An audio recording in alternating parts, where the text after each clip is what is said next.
Well, as the pandemic continues, many industries continue to face staffing shortages. And tonight we're asking Abilene's police chief how his department is doing amid the latest virus. And KTAB's Mercedes Hernandez has that story, as well as the chief's goals for the department this year.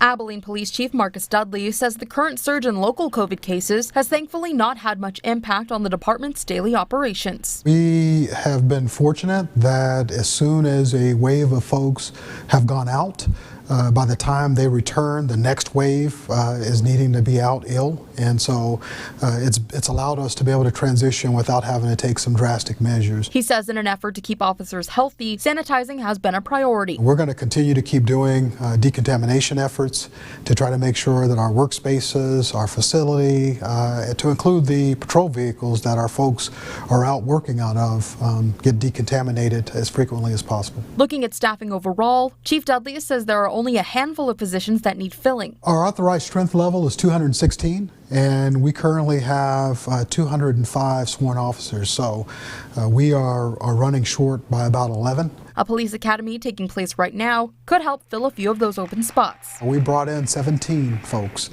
and so we're real excited about the potential. We would love to see all of those folks come out of the academy and get into our field training officer program. In the new year, Chief Dudley wants to build on goals started in 2021, incorporating more tech, improving officers' mental health, and advocacy for crime victims. And I'm confident that with the support of our elected officials, with the budgets that we've put forward, that we're going to be able to continue to make great strides. Another goal is, of course, solving crime. He says APD's track record is pretty good going into 2022, something he definitely wants to continue. Our persons investigators are at 100% clearance rate, and that is something that is remarkable. Crime suppression is a huge part of what we do. In Abilene, with coverage you can count on. Mercedes Hernandez, KTAB News.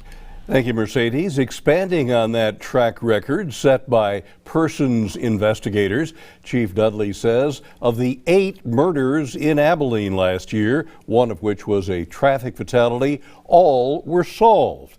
Pretty decent track record indeed.